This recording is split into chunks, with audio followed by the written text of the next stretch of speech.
My name is Oleg. I am a clinical geneticist and a physician scientist working at NIH with Dr. Venditti. It's been an exciting day featuring so many wonderful talks. And it is my great pleasure to join the last segment of today's webinar and moderate a panel discussion devoted to the topic of promises and challenges of new therapies for organic acidemias. I would like to welcome our colleagues, world's leading voices in the field of organic acidemia therapeutics, doctors of exceptional expertise in metabolic care and development of therapeutics. These are Dr. Venditti, Senior Investigator at the National Human Genome Research Institute, Dr. Jerry Berry, with Harvey Levy Chair in Metabolism and Director of Metabolism Program at Boston Children's Hospital, Dr. Stephanie Gruenewald, Consultant Metabolic Pediatrician and Clinical Lead at Great Ormond Street Hospital, and Dr. Kim Chapman, Associate Professor of Pediatrics at George Washington University School of Medicine and attending at Children's National Hospital. Please refer to the conference webpage at genome.gov to review their biographies and, of these distinguished participants. I just want to make sure that I got everyone on the panel today. All right, thank you very much for joining. So the title of today's discussion is Promises and Challenges of New Therapies for Organic Acidemias. But before we launch into this very complicated topic, I would like to pause and ask you to help me make sense of where we stand with the current therapies. Liver carnitine supplementation, protein restriction, scavengers, nitrogen scavengers for hyperammonemia, and arguably one of the more radical approaches, combined liver-kidney transplantation. They have all been around for several decades with us. So what goals do these approaches, in your opinion, what goals do these approaches accomplish well, and where do they fail? Where do you see the gap between where we are and where we need to be?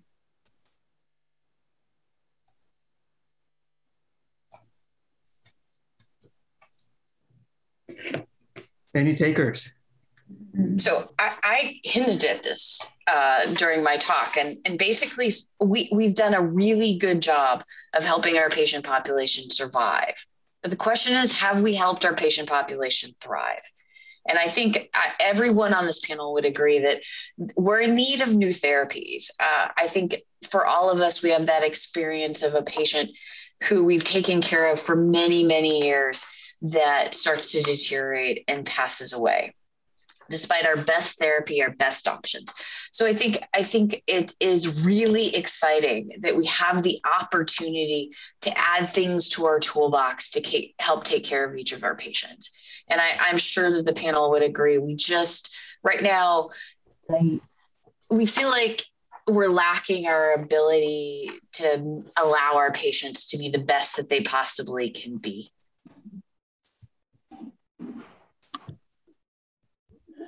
Yeah, I'll thank you for the comments. I agree. One thing I would mention, and it would be of interest, I think, for the panel discussion, and Dr. Vockley is not with us, along the lines of what you said, Kim. You know, the trend I think we've seen, and others that are practicing in the field, is this movement towards transplanting at younger ages and using different procedures. We heard about the domino transplants and the living-related donors. I think what's not being studied enough, and again, it points to the fact we need better therapies, is the long-term complications of the transplant state.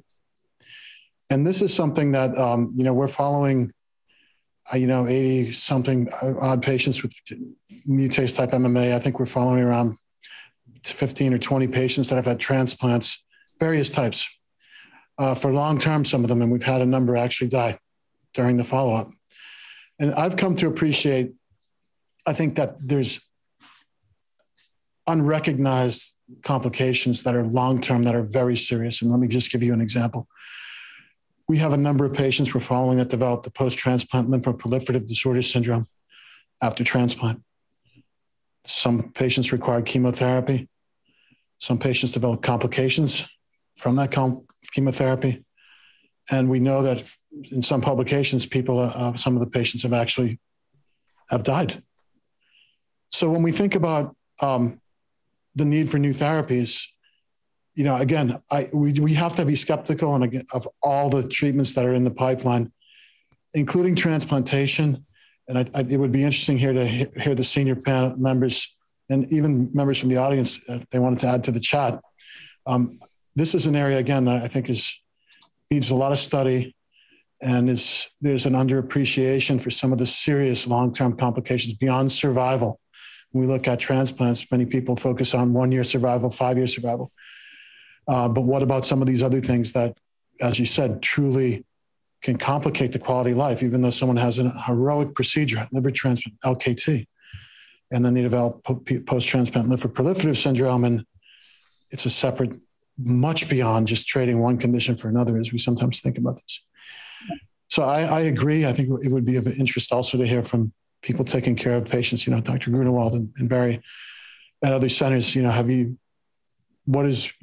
transplantation, I think we all agree, is not it's not the cure. Everyone says this, but it seems like that's what we're offering our most severe patients. We just don't have anything else. Yeah. I agree. I agree with you, Chuck. I think on a simple level, if the gene therapy could be as effective as the liver transplantation for eliminating acute life-threatening ketoacidotic attacks, then it would be worthwhile. And if it were safe for 20 years for the majority of individuals, I think it could be started right away if it's safe.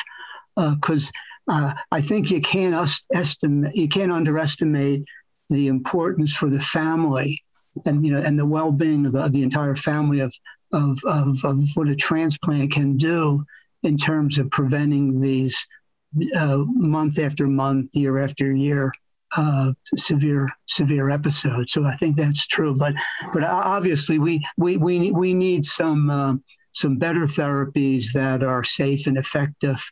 Because as you pointed out, there's always going to be these complications, but so far they're in a minority of individuals with regard to liver transplantation.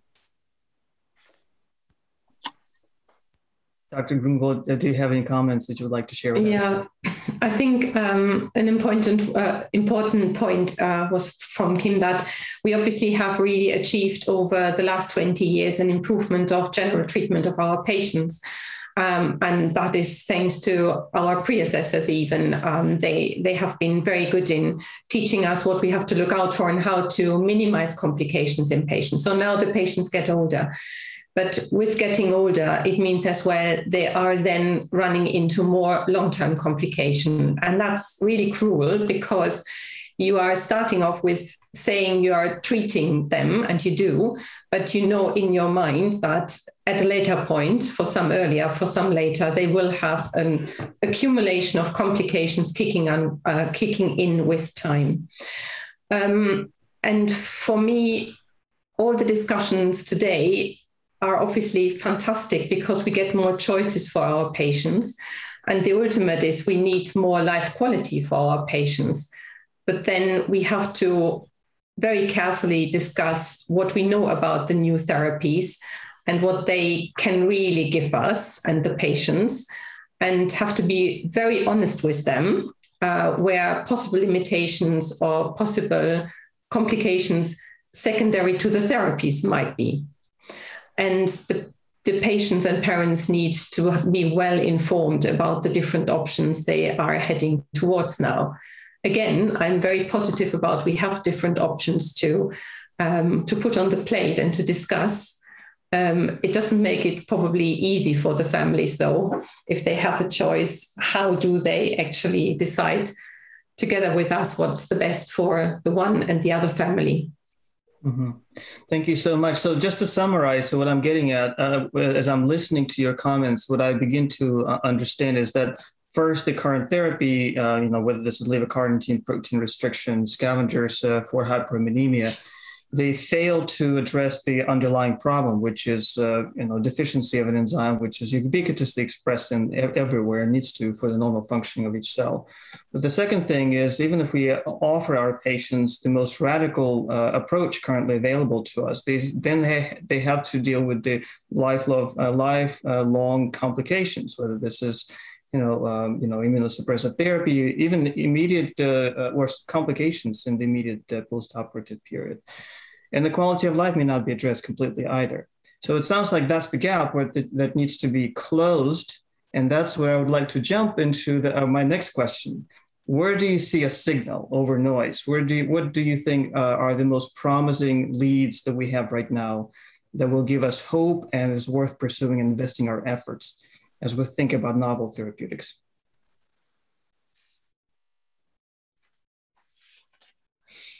I want a whole group of therapies. I don't just want one or two. So when you're saying what signal over noise, well, you're really asking us to choose one thing versus another. For some patients, gene therapy will be better than RNA therapy, which will be better than small molecules, which will be better than other kinds of things. But I think we need to think of it as we need more than one tool, because like hypertension is not typically treated with a single medication. I don't think we need to think about PA or MMA being treated by a single medication or a single therapy. I think we have to think of it as, how many tools do I have to utilize? Because I may have to use a combination for people's life, for their families, quality of life, for all of those things. So, does gene therapy make me excited? Yeah, it makes me excited. Does RNA therapy make me excited? Yeah, it makes me excited. Does small molecule therapy make me excited? Yeah, it makes me excited. Do I ever think that I'm going to use one of those newer types of disorders, or even something coming down the pike that we can't even imagine? No, I think I'm going to use a combination of them, because I don't think anything is going to be the panacea. I don't think there's anything that's going to be perfect for everyone, at least not in the next 5, 10, 15, 20 years. Yeah. And can I add, if I may, we do have patients now, as we take the date, the 24th of June, that are in a very different part of their life. We have the newborn that I have admitted last week with a new diagnosis of PA. And I'm a pediatrician. I have the 18-year-old that I'm transitioning the care to the adult services. And again, that makes a huge difference to go for or to think about the one or the other medication. And then you have the families as such. Some are risk taker and some are not risk taker, and that's okay as well. Some are very much concentrating on minimal intervention for maximum, good time. And you might not want to stress them in a clinical trial where they have to drag their child or their young person, say 3 times a week to the hospital. So personalized medicine is another reason why we need different ones, different ages, different states of complications the patients are in. Yes, I want a cocktail of treatments that I can discuss with my patients. I'm not even after one, because I don't think one will fit everybody. Mm-hmm. Yeah, I agree with both of you as well. Yes, I think that's a multiple approach makes the most sense. I just wanted to say one other thing, because this may not be so widely appreciated, but caring for the patient with MMA or PA that has the most severe form, who's now over 15, 16, 17 years of age, really becomes a very difficult thing. It's almost as if we're powerless to prevent this continuing deterioration in their function, as they start to become more and more like a bona fide mitochondrial patient. And it's very difficult. And it's, I think as the patients get older and older, it's going to become more and more difficult. Having a whole array of treatments, makes the most sense. I think it's in the patient's best interest. So what I'm hearing from you is that, whatever the, is available in our toolbox in 5-10 years from now, those options or those tools are not mutually exclusive. They help each other and they help all the patients. So, and you mentioned several things such as small molecule, gene therapy, gene editing, mRNA replacement. And I'm looking at the list of our participants today, and I realize a significant number of our participants today are patients and their families. Can you help me understand, the difference between all these different modalities, and the advantages and the potential shortcomings that each of these modalities might have in different situations, different contexts? Yeah, maybe I could take a stab at that. We've been involved in many of the preclinical studies that have enabled some of the things that are entering clinical trials. I would make one comment also, just to finish off the discussion before, about having choices. And I'll comment more extensively about this. But in the beginning, there's going to be clinical trials for the patients. And some families, I think, are going to wonder, my child wants to get, I want to get all of them. That's probably not going to be, in the beginning, that's not going to be possible. If you go to the clinical trials websites, .gov's website, and look at each individual trial, you might see inclusion and exclusion criteria. So let me give you an example of one that's a very real one for sort of an AAV-based trial. If a patient has antibodies, neutralizing antibodies, just like you would get, if you got your flu shot or your childhood vaccines, that stimulates antibody production. Well, AAVs are natural viruses and they circulate in the human population. And as patients age, the chance of having an immune response, of being exposed to an AAV, increases. So a person might really desire, say, an AAV gene replacement therapy or genome editing replacement, which is AAV-based at this point. But if that person, that child or infant or young adult has antibodies, currently there is no way to get around that because those antibodies will block the treatment. Now, there's a theoretical approach. That's something called plasmapheresis, which we would not do. It's not in part of routine clinical trials for AAV, but so there's a real practical need to have multiple therapies because not every patient's going to qualify for, say, an immune reason, like I just said. There's 2 different serotypes of AAV that are used in our first generation of treatments. They're different serotypes. So there's a chance someone will have no antibodies to both of them, or you could have antibodies to one or the other, or perhaps both. And if you received one, you're probably not going to be a candidate for another one. And some of the trials might not let people that got RNA therapy enter into a gene therapy trial. So there's a real practical need, I think, for more therapies. Also to understand in the beginning that in the early clinical trials, for families that are interested in that are listening, and thank you all for tuning in, this is a real practical limitation for anyone who wants to do it, to be a participant. You have to qualify. And oftentimes that's dictated by the clinical trial design and not per se by any physician or care provider group. If someone has a positive antibody, that's it. You might not be a candidate. So with respect to sort of an overview of what the treatments that are out there in the clinic that are gene-based, we heard about the small molecule, which I won't comment on that. There's the first one I would say is, as we think about, permanency, and that's genome editing.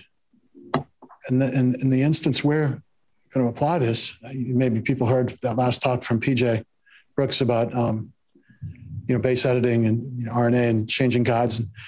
There's a traditional way to do gene editing, which uses Cas and CRISPR, which is our specific enzymes that cut and rejoin DNA and target using guide RNA in most cases. And then there's what the AAV-mediated approach, which doesn't use any nucleases. So it uses a natural homologous recombination. Now, the pro of this approach is that you know exactly where that AAV is going to land. At least you think you know exactly where it's going to land. AAVs can randomly integrate. And we can talk more about that in a minute, but that's just a fact. So you're going to get predominant integration in this approach in the target of interest. And the only way that would work is actually if it integrated into the albumin locus. The pro of this approach is that it, in theory, there's something else that happens to MMA-corrected hepatocytes, which we wrote a paper on this in 2000, and it just came out in Hepatology. It's available from PubMed Central, so anyone who wants to look up the citation can get the paper and read it. It's a pretty technically detailed paper, so I'll try to summarize a little bit of it. Basically, it shows that when you recombine the mutase enzyme gene for it into the albumin locus in mice that have MMA, the corrected cells have a growth advantage. So they grow better than the uncorrected cell. So over time, those cells grow more and more and more. This is unusual. It's one of the rare examples of where in a metabolic condition, you can see this growth advantage. And so that in some ways makes a person think, theoretically, that sort of approach is where you would want to target a young liver, a liver that's going to divide more and more.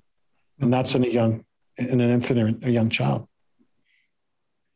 So that's a theoretical concern about the gene editing approach. It's going to be low efficiency, but it has this potential advantage of knowing exactly where the gene goes. And then over time, possibly getting a little more effect over time. And that's the exact opposite of what you would see with a traditional gene therapy approach, where you would see a high effect early and then you'd lose the effect. So it's the opposite. This is could be clinically very significant. What we don't know is how well it's going to work in humans.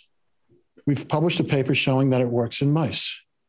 That doesn't always mean it's going to work in a human. Usually it does. That's why we use the mice. I can tell you that mice and humans are very, very similar with their enzymes of MMA metabolism, practically identical, except for the leader sequences of importation of the genes into the mitochondria. Otherwise, the amino acid sequence is greater than 90% identical, which is amazing. And the pathway is very similar in function. That's not always the case for all metabolic enzymes. But for this pathway, it's, as I said, you can use the mouse to correct a human. You can use the human enzyme to correct the mouse. They're interchangeable. So that's a strong indication that when you see something in the animal model, it's going to work.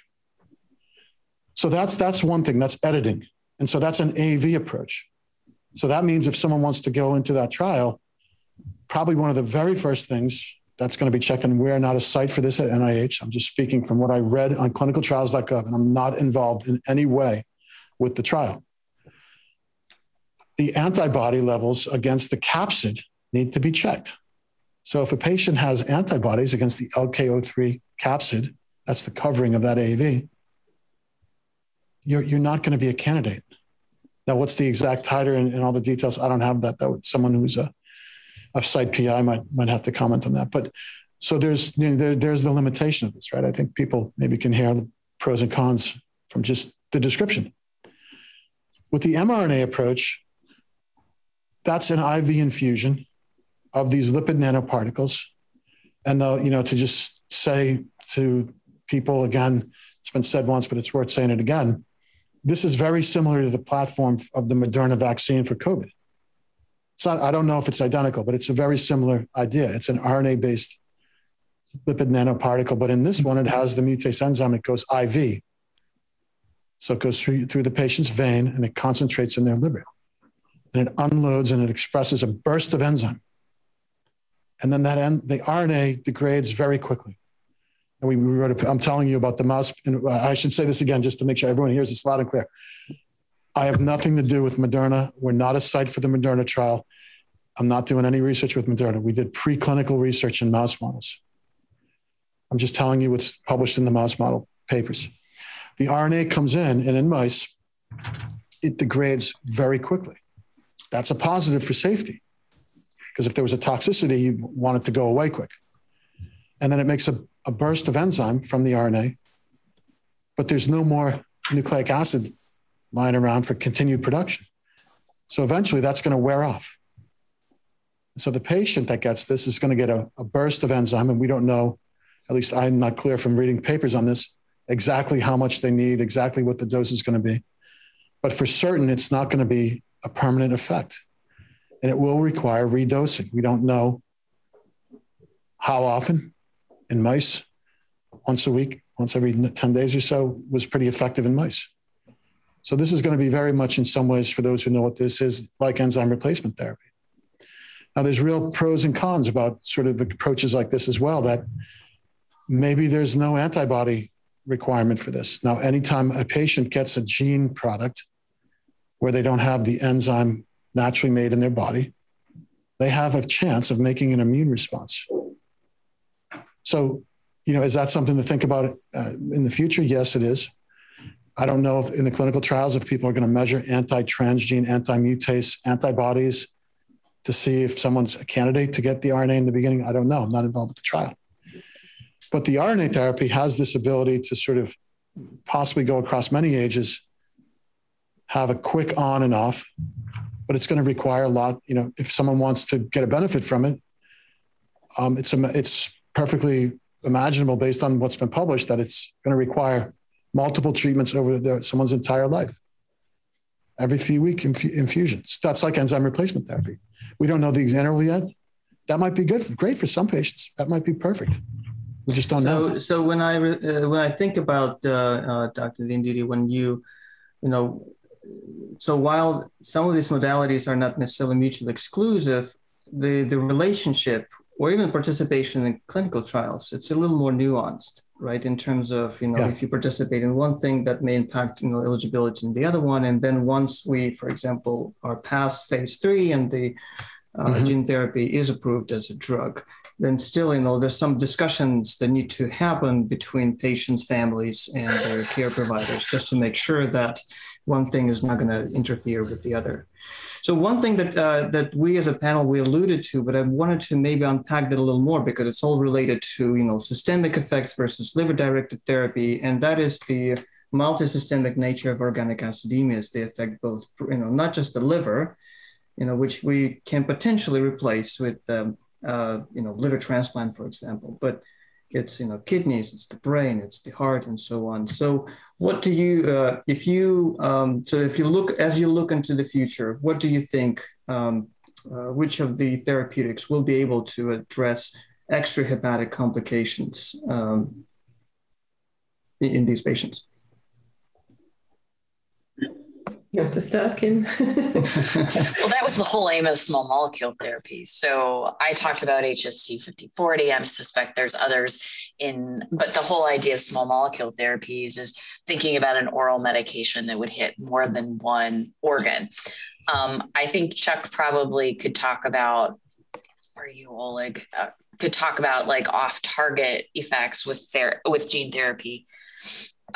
Meaning not just the liver, because the vectors focus on the liver and there are other vectors that focus on other things. But that was the whole point of really pursuing small molecule therapy, was with the aim of doing some of the non-liver organs. Yeah. I mean, the compartment, which is my biggest concern, is the CNS, is the brain of our patients, because we do know that even liver transplant, even combined transplant does not protect the brain. And as well, modalities that are overexpressing the enzyme in the peripheral system, in what way, be it gene therapy, mRNA, does not necessarily mean that it will reach the brain and it will make a difference for the neurological complications. So anything that has an add-on or a very positive outlook for the brain part of our organic acidemias, I would embrace very much, because the neurological complications are awful. And if we can avoid that in any way, that is hugely important. Yeah. So, and then no, go ahead.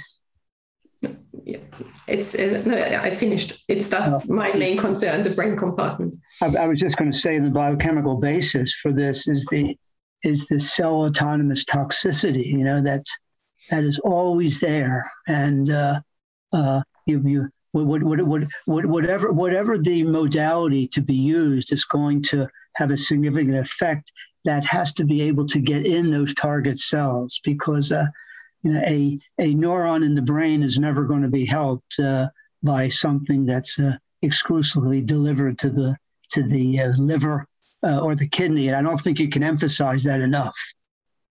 The heart, accessing the heart is complicated. Mm-hmm. And so you need to access the heart. And I too worry about the brain the most. Can you impact the brain? Mm-hmm. Yeah.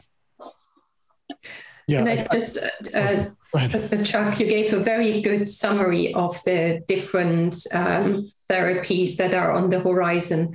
I think for the families that are present, it is important to say we are talking about emerging therapies, new therapies, and we are talking about them getting into the trial stages, which means it will be first given to human beings, which means as well we will only see with time, and that's why we do the trials, to see how efficient they are and how safe they are.